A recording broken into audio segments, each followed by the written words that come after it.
What's up, Yang Gang? Welcome to another Yang Speaks on another channel. Today, you get the Broke Folk Vote podcast. So today we're going to be speaking with Conor Bronsdon. And let's go ahead and get him on here. Hey, Conor, what's Russell, up, thanks man? so much for having me on. No problem. So what is this crazy thing that you have going on Twitter? So I'm a big fan of digital organizing. I think the Yang Gang speaks for that in itself. The work it's done and everything it's done to connect people across the country and across the world.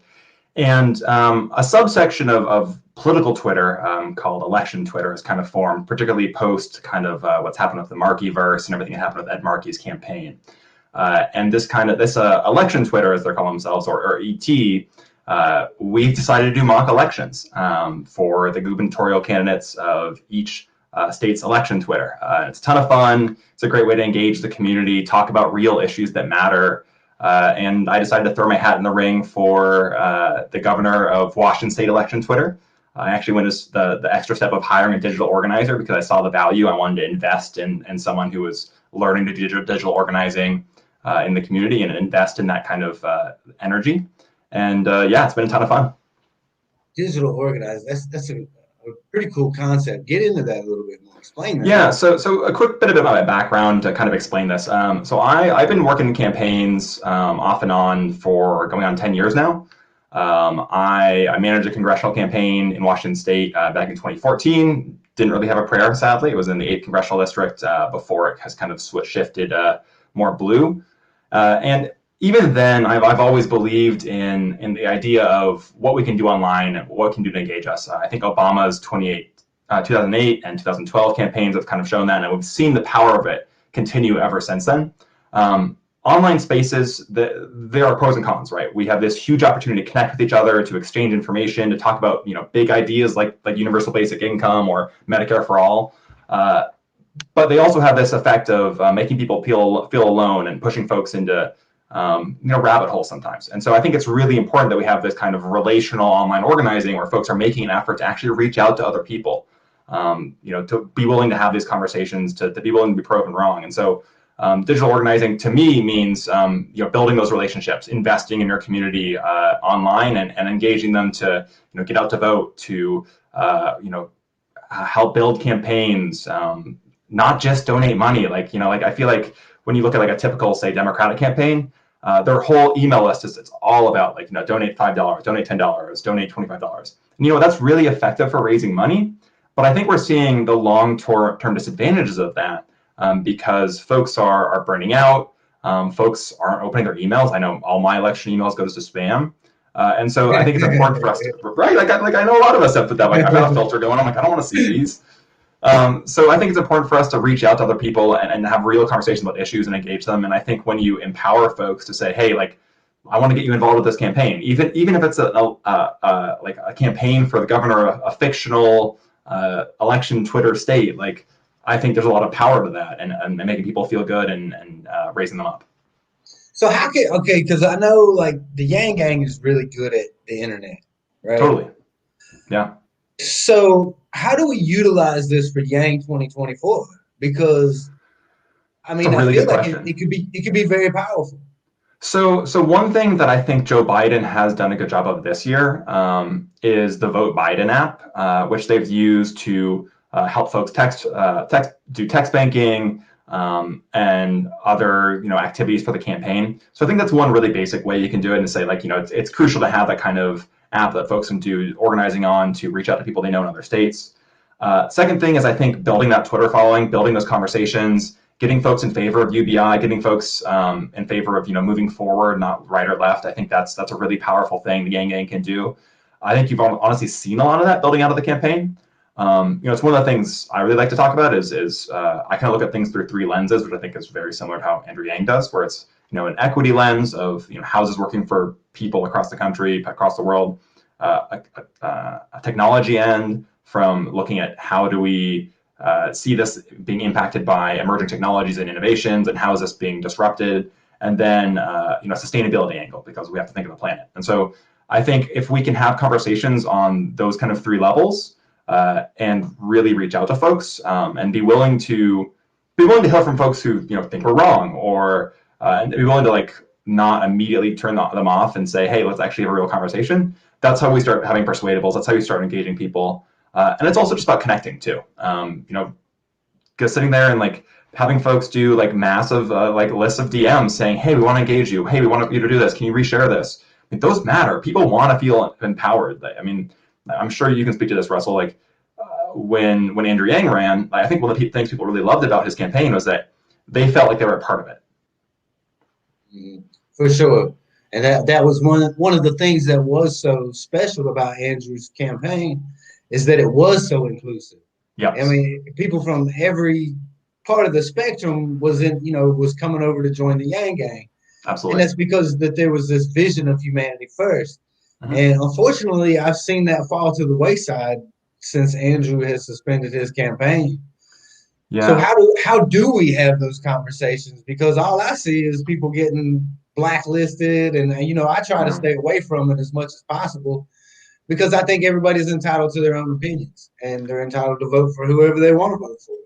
And good content. And I gotta be honest here, Russell. Sometimes, like, I've been guilty of that myself, where I get pissed off, I get frustrated. Like, I've been guilty of the I just don't even want to listen to this person. And there are times where it's like you have to ignore a troll, or you have to just block someone because it's just not good for your mental health or whatever.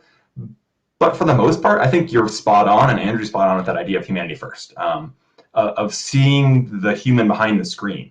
I think that's something that we've missed a lot, particularly because we've had this pandemic campaign where, I mean, at least the Democrats haven't been doing in-person organizing, and that's a whole other conversation, which has its downsides and positives, but also might be the reason Trump potentially has a shot to win. But because a lot of us don't really see that person, because we feel enabled to just say, this person behind the screen, I disagree with their opinion, so I dislike them, I disagree with them. I think that's a really toxic thing. And there's been a lot of conversations from philosophers, from tech people, from people in politics, and across the political spectrum saying, well, this is an issue in online spaces. So it's important that we talk about humanity first. It's important that we talk about the humans behind the screen and start engaging with people as we in a real way that helps them remember not only that we're humans, but that we have this shared connection. And even if we disagree, we can still be a part of something that's greater. And that's something that I'm actually working right now on a book talking about how society has been impacted by these disruptive technology innovations, particularly digital spaces. And that's one thing I'm going to talk quite a bit about. Oh, why don't you get into it? So I'm still pretty early on this, I gotta admit. I probably shouldn't be talking about it here because I've just started drafting. But essentially, this is something Andrew talked about a lot about in his campaign. It's something that Bernie Sanders talked about in his campaign. There are a series of technology disruptions that we're seeing. Robotics and automation, the impacts of cybercrime and cyber criminals, what's happening with blockchain potentially, and how that could impact supply chain management, and also things like cryptocurrency. And then also very much more basic things about just like how digital our online lives have become, and the remote collaboration spaces we're trying to use, just as a few examples. And then you can also dig deeper into things like, like one of my favorites, and something I'm actually got some content coming out on soon, is mass timber, kind of innovating how we build our lived spaces. But what it comes down to is, we have a few kind of crises we're seeing. We're seeing this crisis of division in the country, and that's something we're going to have a lot of healing and work to do to fix that. And I think that's where humanity first and this kind of digital engagement with people who we may not ever meet is really important. But we also have a couple other things. We have a recession that's hit. We have obviously COVID, which has been massive and really impactful, and hundreds of thousands have died. And we also have a housing crisis in many parts of this country. And then you have kind of over or underneath all of this, the climate crisis, which is, worsening natural disasters. It's making it harder for people to, live in areas that have high temperatures. And so we have to find ways to address each of that. And technology can really help in some ways with that. But we also have to think about what we're investing in, what the government is incentivizing, and that we have to have bigger conversations around that. So to me, it feels like there's these stepping stones happening where, this election is going to be really crucial. Personally, I'm supporting Joe Biden. I think he'll do a better job of, bringing the country together. I have plenty of concerns about him with policy where I would like him to go farther, but we don't need to dig into that. But what I am excited, I see you laughing, but yeah. This is a political channel, so that's true. That's true. All right. Well, so the reason I'm excited about it is, so like I said, I think about it through three lenses, right? Like, equity, climate, and technology.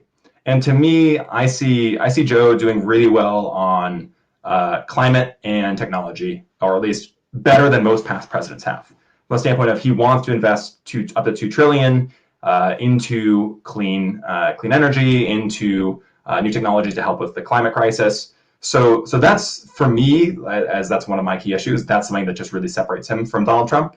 And I also think he'll do a better job of bringing the country together. But at the same time, like, I understand there are some folks who, have lost faith in Democrats and want to vote third party. I understand that there are some folks who lost faith in all politicians. Yes, I mean, that's absolutely. on both sides of the aisle, really. I'm sitting here listening to these idiots up there debate this next stimulus plan, and it's unreal how much they just keep tossing it back and forth. No, it's their fault. No, it's their fault. No, it's their fault. No, it's their fault. Yep. I mean, can we just get some help to the people? Because, I'm so frustrated, man. I'm just so frustrated because all I see is division in politics. Yeah. But really, ultimately, they're all working for the same corporations. They're all working for the same group of lobbyists. And I think that's why there are some good things happening underneath the surface, I will say. So one example of this, where I think that you're seeing folks who aren't beholden to corporations who are running for office more, I want to call them out and say, well done, is Run for Something. They're an organization that helps recruit local elected officials who are progressives, who are, I think, under the age of 40, I believe is their cutoff, to run for local office or state legislature. And they're kind of building a bench across the country to start having these, progressive reforms at a local level. And yes, some of those folks will end up, deciding that they want to go the corporate route. But getting more and more people in there who are progressive and have these forward-thinking viewpoints, I think that is really important. So I think that there's a bench happening where we're not seeing it at the upper levels quite yet, because Bernie Sanders and Andrew Yang, Elizabeth Warren, they didn't break through in this presidential election. So there's a lot of frustration. But I think at lower levels, it's starting to percolate. You're starting to see the organizing effects of what's happened after the 2016 Bernie campaign and the impact that that's had on local elections. You're starting to see, the Yang gang making an impact at local level. You're starting to see the organizing effects of Run for Something as they recruit candidates across the country. And I'm really hopeful that going into 2021, we'll see a major upswing in progressives in local office, and progressives in Congress, and progressives in the state legislatures. And I think that will have a major impact on how our political discourse shifts.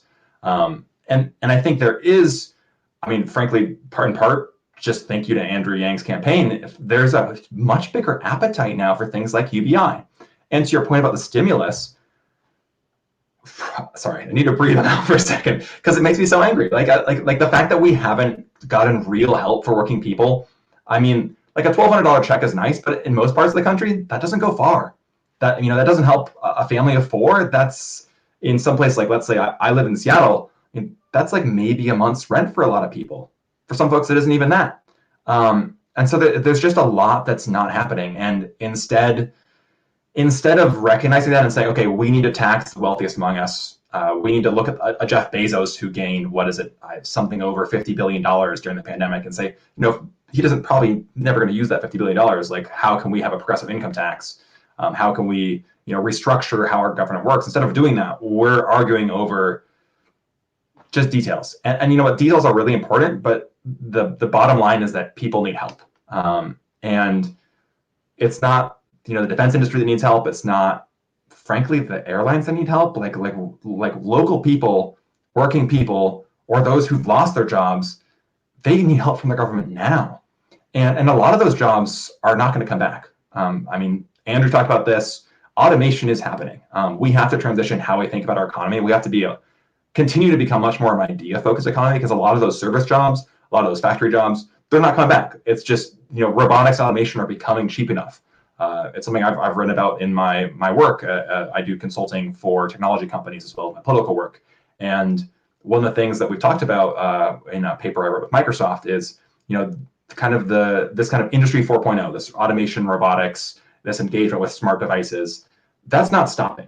That has been accelerated, in fact, by the COVID-19 pandemic. Satya Nadella, Microsoft CEO, said this a couple months ago, I think all the way back in May, I believe. He said, we've seen in the last 2 months, 2 years of digital transformation, which means that, like everyone's on Zoom, everyone's on a live stream, everyone's on Microsoft Teams, whatever their thing of choice. Everyone's using that for work now if they're a white collar worker. And we're also seeing a lot of these service jobs, they're saying, okay, well, we could automate this, it'd be safer. For factory jobs, they're saying we could automate this, it'd be cheaper, it'd be safer. And so I think you're just going to continue to see that rising tide of jobs changing. And the thing is, like, we can work with that, right? Like if we start, continuing to test drive universal basic income at a local level, at a state level, I think there are opportunities to do that, to start proving the case. And I think money injected like that into the economy has a huge opportunity to, develop small businesses, have people like create interesting arts. There's like, I don't know, like I'm talking about writing a book, right? Like I started writing a book, like something I really want to do. If I wasn't employed, would I be able to do that, or would I have to be able to focus on like earning a wage? That's things like that, like can be enabled by universal basic income. Things like that can be enabled by a long running stimulus. And frankly, the leadership at a countrywide level, they're too concerned with playing politics and not concerned enough with helping working people. Yeah, for sure. It's so crazy because, like, if I hadn't believed that Andrew Yang's message was so important, like literally direly important for this country, I would have never taken a leap of faith and created this YouTube channel. I love you've done this, Russell. This is amazing. And it's only because the Yang gang, in essence, created a UBI for us that we were able to keep going and keep making an impact through Andrew's campaign. And you are so right, because like how many people can actually do what they love to do? It's so frustrating because I believe that if you gave people a universal basic income, you would see a renaissance in this country. Yes, absolutely. When people have their basic needs filled, they want to do things. I really believe that. Like every human being has that potential inside of them to do something special. And over the course of their life, maybe that's going to get beaten down, whether it's by a lack of education or poverty or malnourishment or whatever else may impact them, trauma, etc. But people have so much potential. We've seen the incredible buildings that humanity has built. We've seen the crazy software programs. I mean, the fact, like Russell, like what state are you in right now? Vermont. You're in Vermont. I'm in Washington State. We're connecting right now and we're speaking to thousands of people here online. I mean, that's something special where we can share ideas and information. And that's something that we need to recognize as special and invest in. And instead, it feels like, we've invested in an extractive form of the economy, right? We've invested in capitalism. And in capitalism, I mean, the basic level is like profits are capitalized, they go to shareholders, and externalities are externalized, they go to the rest of us. And so that's how you make money in capitalism. You say, I want to do something, and then like I'm going to not deal with part of it, whether it's environmental regulations, whether it's the impacts, like the social impacts of creating Facebook, like that's an externality, right? What that has done to our society and our discourse, but they're not addressing that. So that's how they're making money. They're making money off ads. They're making money off all these things they're doing with data, and the results they kind of go on society to address. And so it's up to government to address that in a capitalist society, which is what we are. And some of the ways we should be doing that are things that some will call socialized. Things like making sure we have Medicare for all, things like making sure we have universal basic income so people can create jobs, create new industries, so that folks can invest in themselves, as they want to like start a podcast or a YouTube channel or a book or whatever. Like, I mean, that's what's been enabled by this amazing information system. We need to invest in that and invest in human capital instead of corporate capital. But that's the problem, because all you see in Washington is they're working for the lobbyists. They're working for, and that's why when I heard democracy dollars, because one of the main reasons that I voted for Donald Trump was because I was so sick of what he addressed as the swamp. Totally. In Washington. I think a lot of people were. Yeah. And he was the guy who was going to bring in a metal chair into Washington and just start whooping everybody and getting everybody into shape. And but then, you see some years pass, and he's done some good things. He's done some bad things. He's done some really bad things. I'm just being Most honest. presidents do. Yeah. But I couldn't. I wanted to get rid of the swamp so bad. And then you hear Andrew Yang talk about democracy dollars. Yeah. And it's like, oh, okay. So wait. So this guy actually has a plan to get rid of the swamp. He knows how he's going to actually take care of it. And I was like, yeah, this dude needs to happen because we have to get the corporate money out of Washington. Yes. And I think that might be the number one thing, honestly. Like the fact that Citizens United, that court case has ruined. I mean, well, okay, we were having problems beforehand. I'm not going to say that was the sole issue, but that's a huge part of it. Like the fact that this money is just pouring in. So I love that you brought up democracy dollars because that's actually something that's really near and dear in my heart. So I live in Seattle, right? And we have something very, very similar to that that's been in place for a few years now. For our local elections, every voter gets $100 in money to spend on Seattle City Council and mayoral campaigns. They're sent $100 in vouchers, for $25 vouchers. You can give them out to any of the campaigns you want to. Every voter has this opportunity, and it's enabled folks to run publicly financed campaigns. And if you agree to take this money, local democracy dollars, what that means is that in Seattle, like your maximum contribution is capped, and so you can take less money from each person, but you now have access to this massive pool of funds. And it's combined with us changing to a district election system where folks can actually, talk to every person in their district if they really work at it a couple of years, where folks don't have to talk to the entire city. It's made a huge impact. We're seeing much more progressive policy making. We're seeing, a diversity in who's running for office, women of color, men of color, young people. We have 2 folks on the city council now. So let's see that there's 9 members on the Seattle City Council. One of them are two citywide members, both women of color, progressive women of color. One of them's a former union leader. Our 2 youngest members are like I want to say like early 30s, like 32ish, 30.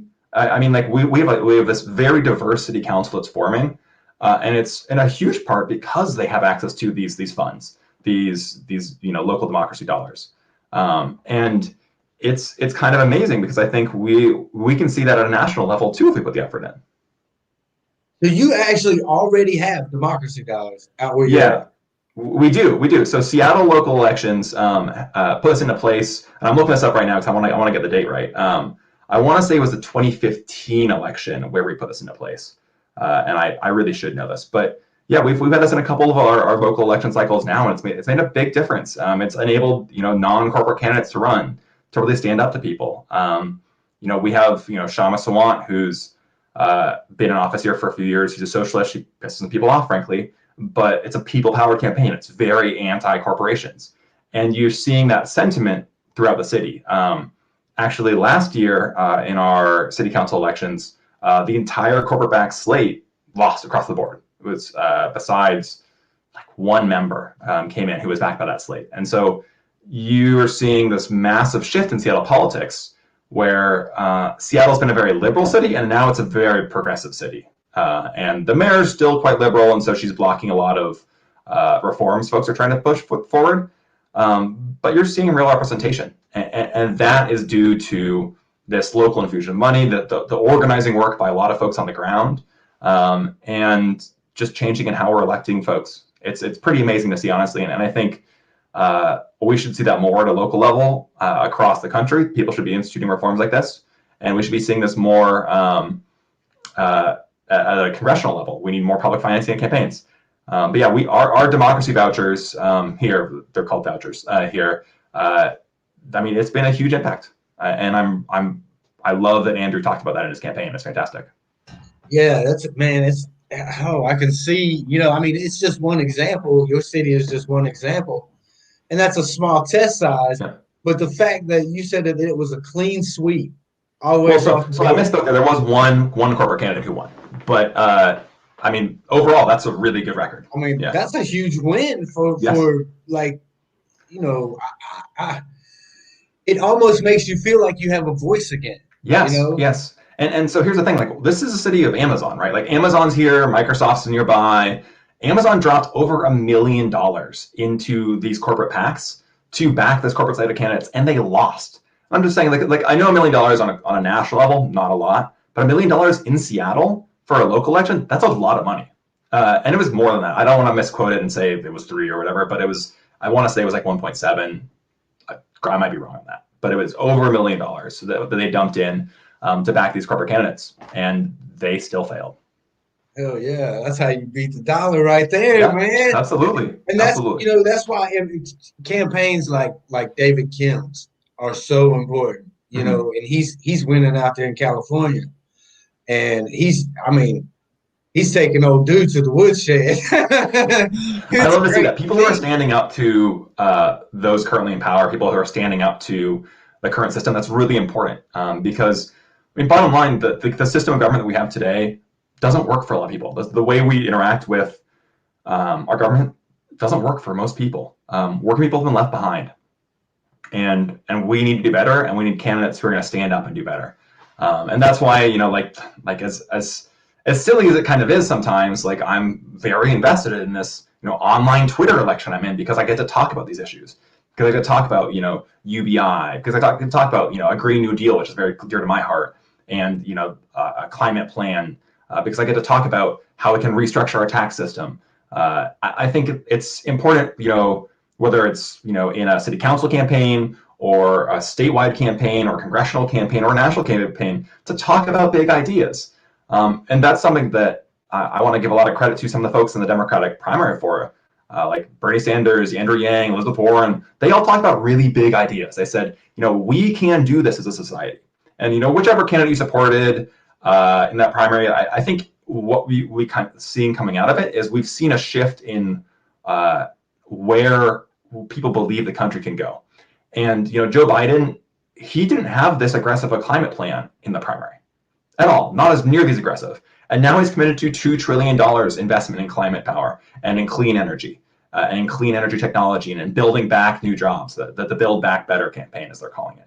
And that's a shift that's happened because of folks like Bernie, folks like Andrew, folks like Warren, folks like, hell, even Jay Inslee for his 1% of the vote.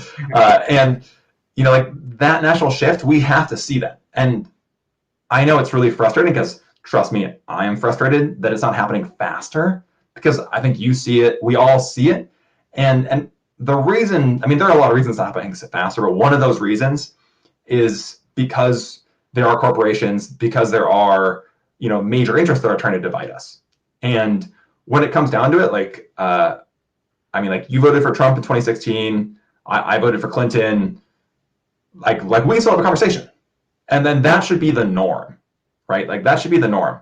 To listen to one another and say, I hear where you're coming from. I hear that things have been difficult for you, that you're frustrated.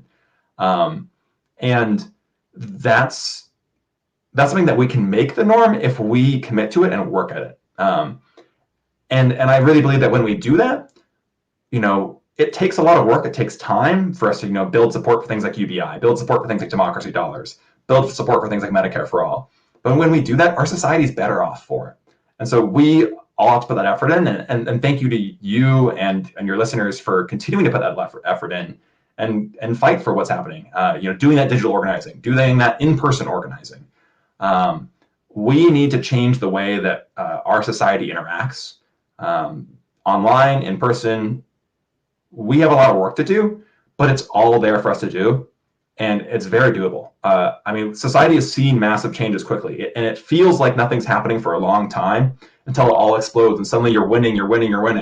And I think we're really on the cusp of that. And I hope that as we see, Generation Z and others coming to start running for office, to start voting, I think we're going to see a tsunami of change across this country.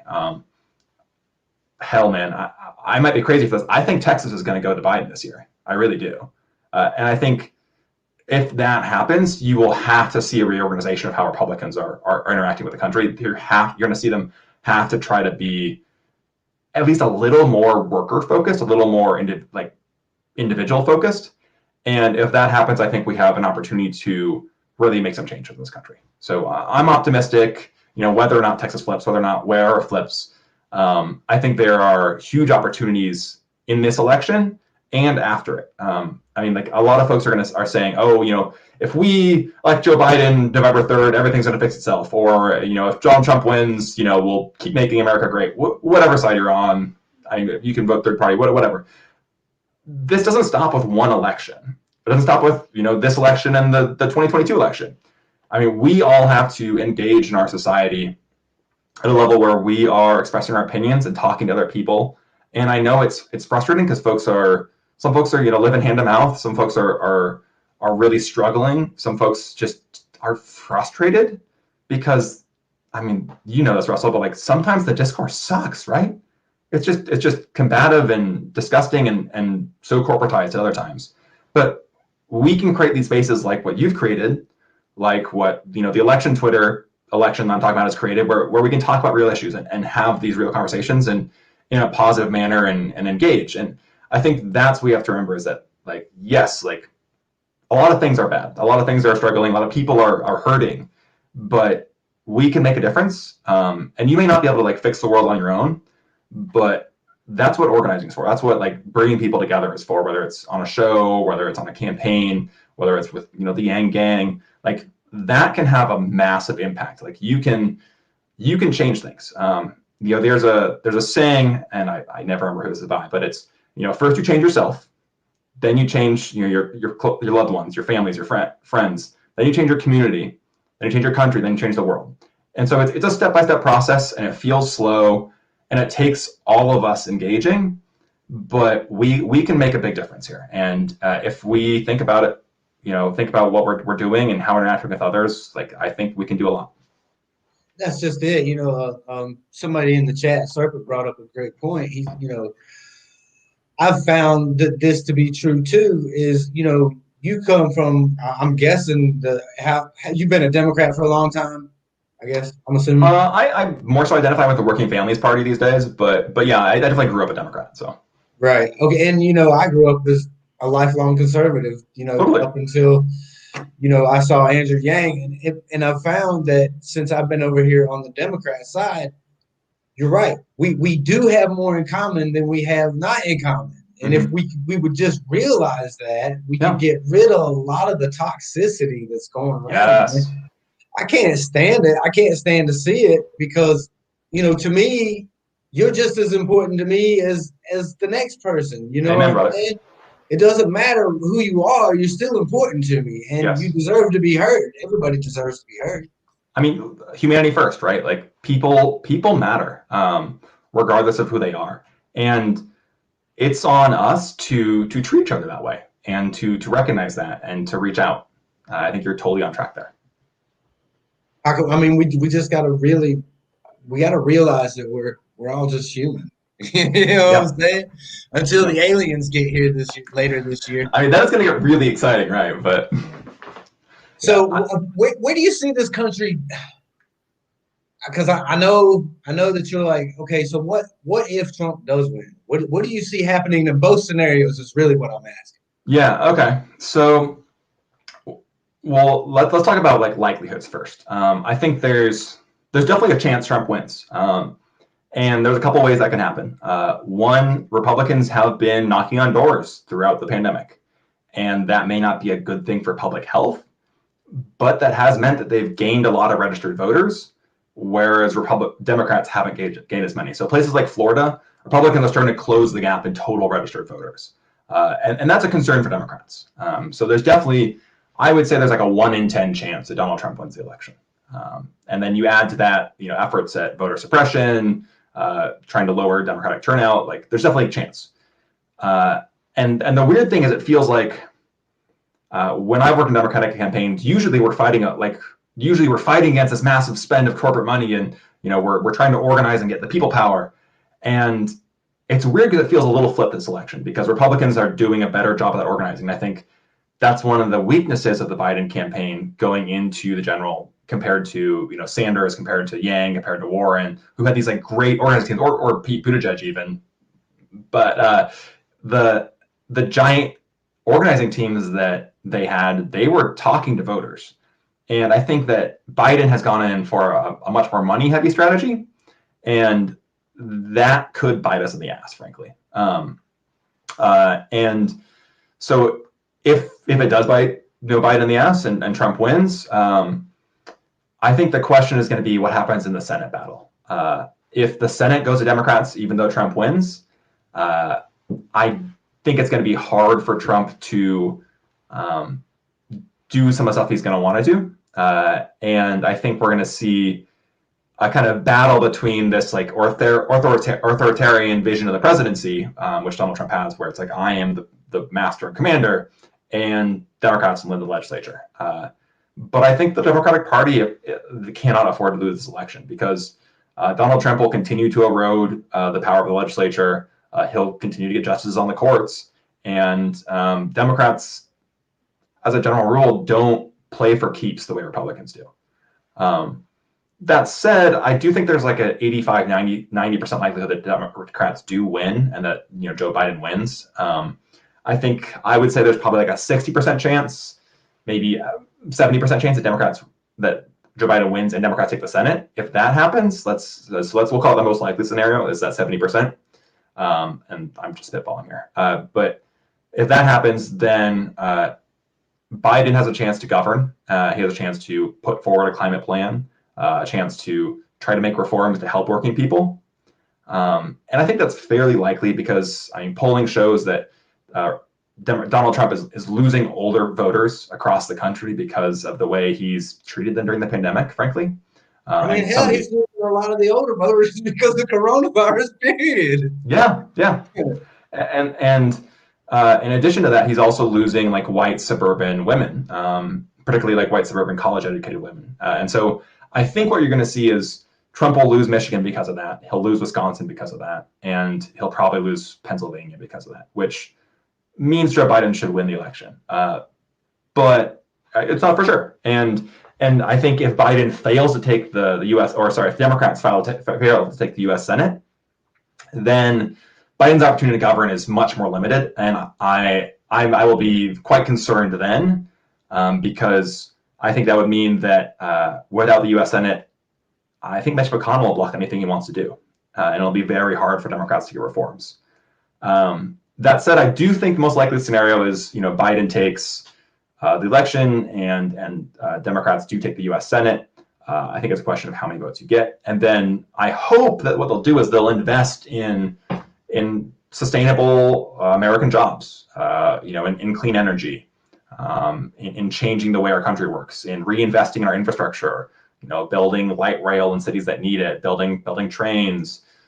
Personally, not a big fan of highways. I'm a big urbanist, but like some places need roads. Like there are things that we can do to build our country, and I hope that we have the opportunity to do that because I think at this point it seems Republicans are intent instead on just kind of taking as much as they can monetarily, pushing it to corporations, making their money for themselves, their lobbyist friends, and there are definitely Democrats who feel the same way, and I'm not a big fan of that. The unfortunate thing is most of the Democrats that are on board with that whole idea of taking corporate money and getting their corporate friends paid are the top ones. That's the problem. Yes, it is, and so that's why I donated money to. And some people are not going to like this. I donated money to Shadid Butler, who's running against Nancy Pelosi because we need to change the leadership at the top of the Democratic Party, not just from underneath. So it's kind of, we have to go to like a vice. We have to, from a bottom-up strategy, those city council races I talked about, those state legislature races we talked about, and also what folks like Justice Democrats are doing, try to primary out and knock out incumbents who are high up in Senate, high up in the Congress. There's work to be done across the ballot, and it doesn't end with electoral organizing. I think that's something I love about what's come out of Andrew Yang's campaign, the Yang Gang, is it's a lot of folks who've said, okay, let's keep talking about these ideas. Let's talk about humanity first. Let's talk about UBI. Let's build communities and do organizing for the long run. It's the work that really builds power for working people, for people of color, for folks who are struggling and who are being pushed down by the way our system works. The election matters, but there is so much more work to be done beyond that. The exciting thing is that's the really rewarding work, right? Like elections, you win, you lose them. They always happen. It's frustrating. You never win as many as you want to. You sometimes lose the wrong ones. That organizing work, though, that bringing people into the movement, getting them to back UBI, getting them to talk about issues that matter, like that has a ton of value. I look very forward to the, I guess we're probably not going to have a winner declared election night Yeah. because of all the and I just, oh my gosh, I hope that it's a landslide one way or the other. One way or It'd the be nice other, to I have some hope clarity. I agree. I completely because agree. unless there is, it's going to be we have some dark days coming in this country. Yes. And I think it's going to be really interesting to see the impact because so much of politics happens on Twitter these days in this weird Twitterverse, right? The impact of these Twitter reforms that they've announced, where October 20th, they're going to do things to slow down the spread of misinformation. But some of the stuff they're going to do is they're going to stop people from calling elections until they're certified. So there's going to be this weird push and pull. And I'm not sure the full impacts are going to that we're going to see from that. But hopefully we'll see, like you said, I mean, like the easiest way to have it happen is like if Texas flips to Biden, the race is over pretty much. Like it's over at that point. Biden wins. If that would happen on election night, I think a lot of the country would sleep better just saying we don't have to worry about this. It's over. But I think that's probably the least. Well, it's not the most likely scenario. Let's say. That's going to be both sides. Both sides are going to be like, oh, okay. Yeah. Either which way it goes, if as long as I can sleep tonight, we'll try again the next time out. Yeah. So But the thing that I think is going to happen, and this is where I'm out on a limb here. I'm in the camp where I don't think the president is as healthy as he wants to convey it that he is, and I am concerned that he's going to have a relapse once he's off his steroid that he's currently on, and if that happens, I think it's really hard for him to win the election because it's just going to really lose a lot of confidence for his voters. So that's something I'm really watching is, does his health continue to improve? I mean, he's got access to incredible healthcare, but he's also sick and he's, in his 70s and overweight. So if his health stays positive, I think there is that 10% chance that Trump can win. And but if his health declines at all or even goes up and down, I think there's going to be a lack of confidence in his ability to do the job. I So don't that's know. something we should be paying attention He to. sounded pretty good today. He had some kind of rally going on, and I haven't seen that yet, so I'll they check were that playing it out. on. I was listening to it on Fox Business or whatever it was. Yeah. And I mean, he sounded pretty healthy, but that's the problem because I really believe that he is downplaying coronavirus still. Yes. Yeah. And it's very frustrating for me because, oh my gosh, because there's so many lies on both sides, right? Yeah. You never know what to believe. You can't believe none of them, really. Yeah. Because if you're listening over here, they're saying one thing, and if you're listening over here, they're saying a whole different thing. And it's like, okay, so what's the truth? Okay, what is the truth about this whole thing? You know what I'm saying? All I know is that there's a whole lot of dead people. That's all It I feels know. like we're moving towards 1984 sometimes, where the Towards, truth doesn't bro, matter. we live in 1984. Fair, It's yeah, crazy. yeah. The way digital spaces and misinformation have propagated is really concerning. I don't have a clear fix to it. I'm not going to pretend to be that smart, and I don't think there is a clear fix. I think it's a lot of us chipping away at it in a variety of ways, having communication like this, making steps to alter how social media is working. And Twitter took some positive steps recently. We'll see. I think some of them are going to have some unintended consequences that are negative. But the bottom line is like we can't trust what's coming out of the administration right now, and that's my big concern. It's like maybe the president is actually doing quite well and healthy, but like I think a lot of the country doesn't really trust his doctors anymore because of or trust his press secretary because of how they're kind of trying to hide what's going on. And to be clear, this is not the first time American presidents have done that. We just have more access to information now. We have all his systems. I mean, like Ronald Reagan had Alzheimer's and didn't publicly reveal it until 6 years after he was out of office. I mean, like he had really bad Alzheimer's. FDR was in a wheelchair, and they hid that FDR was in a wheelchair during World War II because they didn't want him to look weak, and so they'd only show him sitting down, or they'd prop him up at times. And then I believe it was Woodrow Wilson had a stroke in office, and they hid that. And I'm sure I'm missing a couple of examples here, but I mean, American presidents always try to downplay how bad certain things are because they're trying to look strong. They're trying to project strength to the world. But Trump's kind of taken it to another level because, or at least it feels that way because of how much information we're getting. We're getting video, we're getting all these things. I'm sitting here, worrying about whether it's like whether he's coughing or not, and it's really frustrating that we have to have that viewpoint. And I think for me, with your point about downplaying, I think the president failed to take the necessary precautions. Encouraging mask wearing by everyone around him. I think he has downplayed it, and we've seen I think people have died because of it, and it's disappointing. I wish he'd listened to the scientists early on and done more testing, and I think that would have helped a lot if we'd invested more in testing and contact tracing very early in the campaign. I think there was a lot of failures on a lot of sides when this that's absolutely thing happened. I you're kind of flying by the seat of your pants when we've never encountered anything like what we just went through or still going. Still going through, absolutely. And now you're seeing over there in Europe, or where was it? Was it Britain? They're wanting to lock everything back down again because coronavirus is starting to, or COVID is starting to spike again. Well, now we're getting to that same point here in this country. Flu season's about to start. I'm just gonna say, get your flu shot, people. Get your flu shot. You don't want to have COVID and a flu. That will probably kill you. Those together, that's not a good combo. Get your flu shot. What you're not understanding is that's all coronavirus is the flu. It's just a sniffle. You get a sniffle, you have it one day, and then the next day. For a lot of people, yeah, but not. I know you're joking around, but like there's so many folks who are asymptomatic or have very mild symptoms, but there are people who are dying, and we also don't know about the long-term impacts. So I think that's something that's really important to highlight that we don't talk about enough. Is coronavirus? They're seeing some folks who have major heart issues for months afterwards, who have trouble getting their full breath back. And that's including young people.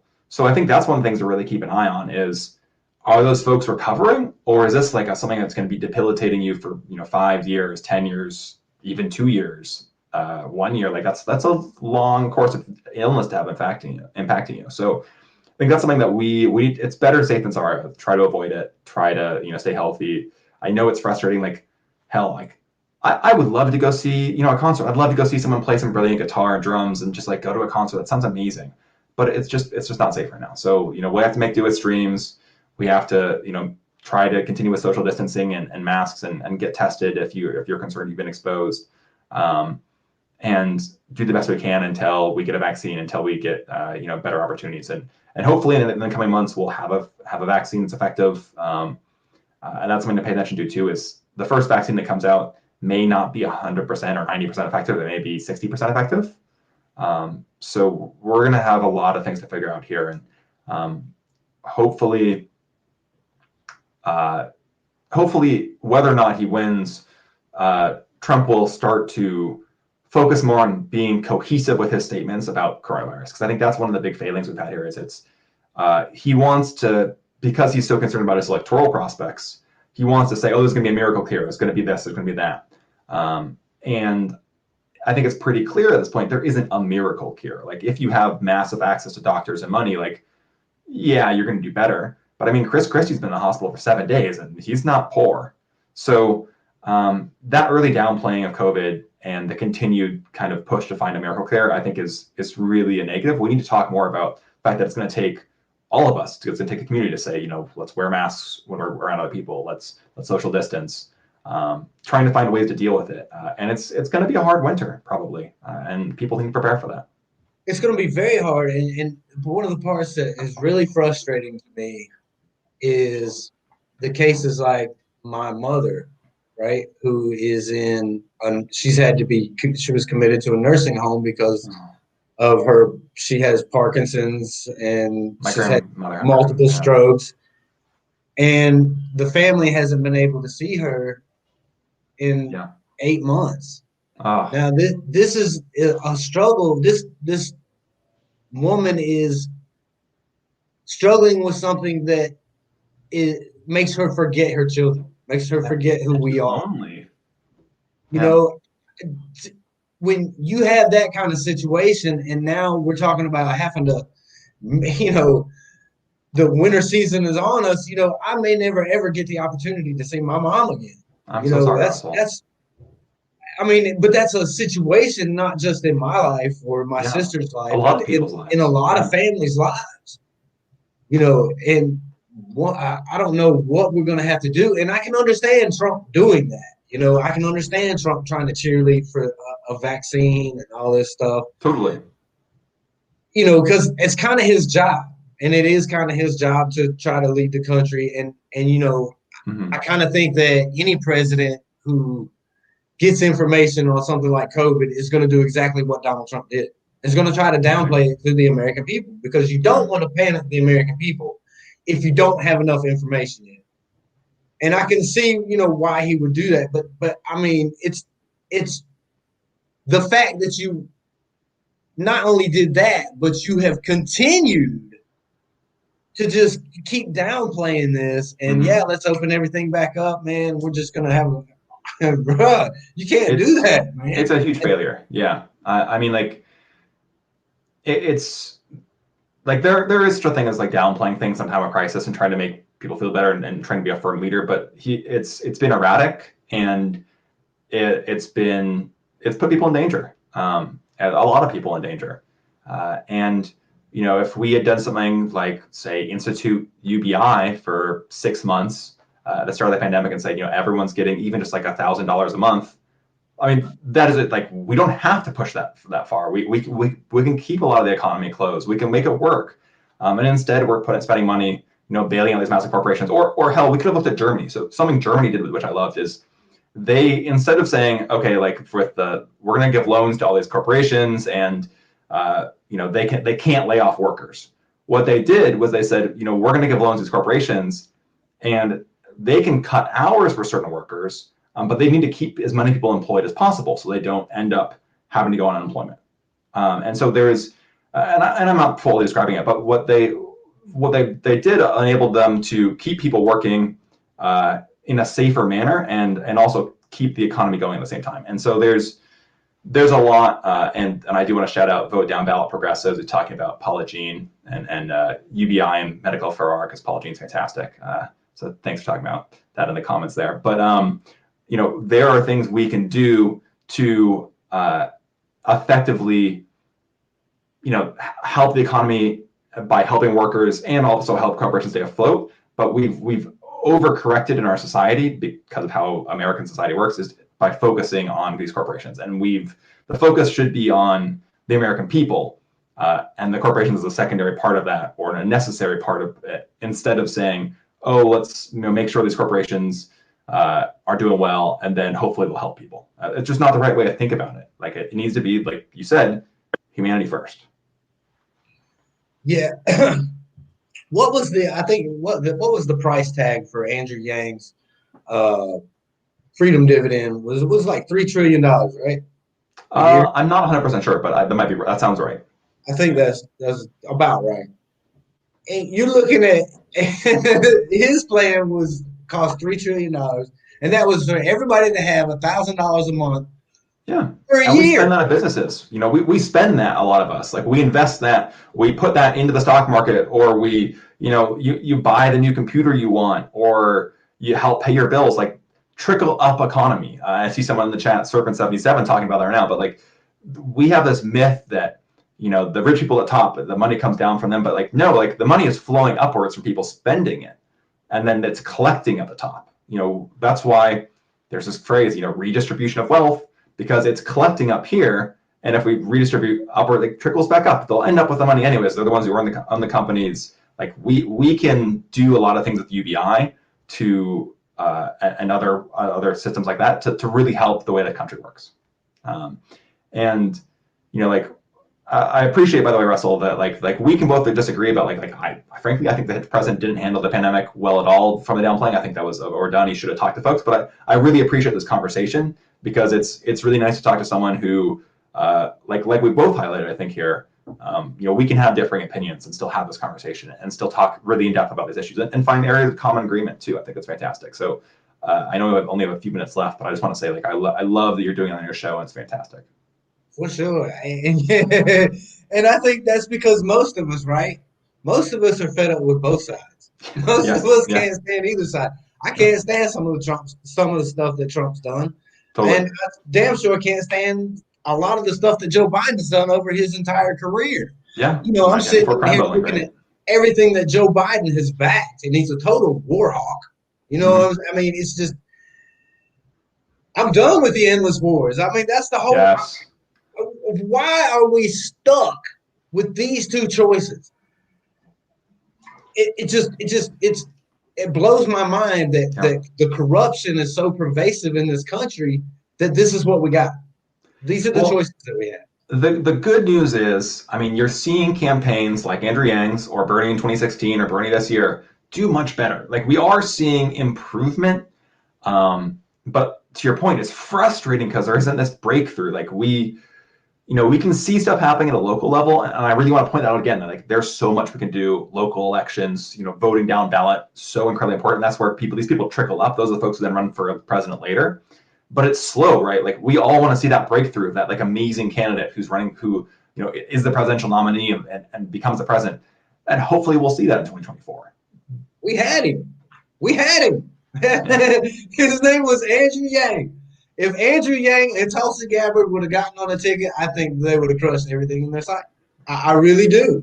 That would have been an interesting ticket. I mean, I'll admit, I was more of a Bernie fan than I was of a Yang fan. I really liked Yang as he was in my top three kind of thing, but I personally preferred Bernie. But I think Yang did a lot of really great things. And regardless of your opinion about Yang or Bernie or Gabbard or whatever, I think it's clear that we had a lot of great choices in this primary who were probably better options than we ended up with. And the good news is Joe Biden makes old white people feel very comfortable, and hopefully that will be enough to turn the tide and make an impact. I see your face, Russell. But I mean, that's not what it feels like. It feels like Joe Biden makes the old white people feel comfortable, and so that's why they put him in as the nominee. That's why corporate power says, "Oh, this is the right choice. He'll be nice and safe for us." But that's not what the country needs. It's from my view, it's like a stop the bleeding standpoint, and hopefully we'll see some changes. And again, one of my big issues is climate. Like, I want to see that big push, but we'll have to see. Yeah, because I just really fear that ultimately what we're doing is going to be voting for the vice presidents, because I don't know that either one of them is going to make it to the end, Yeah. which means now I'm stuck with Kamala Harris, the super cop, who I can't stand. I Yeah. despise that woman because of everything that she's done to So harass the broke folk vote. so the good news on that one, because I hear you. Like, there is this concern because, I mean, Trump and Biden are both pretty old. The good news is Biden's actually in, like, pretty good health from, like, just a physical standpoint. So I'm optimistic, but you're totally right. I mean, like, he could die 2 weeks from now, and would I be stunned? Bro, listen. Yeah. My mom has dementia. Yeah. I recognize Yeah. the signs of dementia, and that man has dementia. And they are trying hard to. They're weekend at Bernie's. And you remember that movie? I do. Bernie Yeah. was just walking Yeah. around with his I'm knife. not sold on the dementia yet, but it's totally possible it could happen. I mean, like, we could see mental decline, that he's in that age range. But I don't know. I'm hopeful that what will happen is, I think the big thing is having. I see Sue saying she likes me till I said I like Bernie. Sorry, Sue. I think the big thing is having folks out there who are running for Congress, are running for local office, who can help push these people along. Because like, whoever's the president has a big impact, but if his whole party in the House is pushing for something else, I mean, that'll happen. I mean, like, we can do a lot by pushing up campaigns, whether it's Paula Jean's or someone else's, to help build strength in elected office throughout the country. And though they can have a lot of impact. And if you're really frustrated, if you don't like the presidential choices this year, find your state legislator. See if you have someone who's good who can help a state legislative office, because they have a huge impact on what's happening in your state. They have a huge impact what's happening in your city.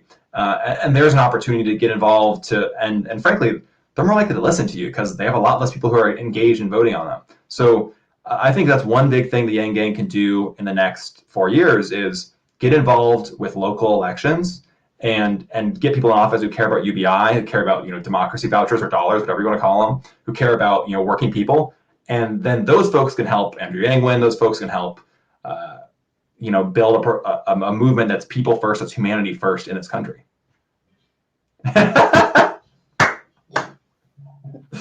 That's pretty funny. That's pretty funny. You are voting for this derpy ass. I'm just kidding. I know.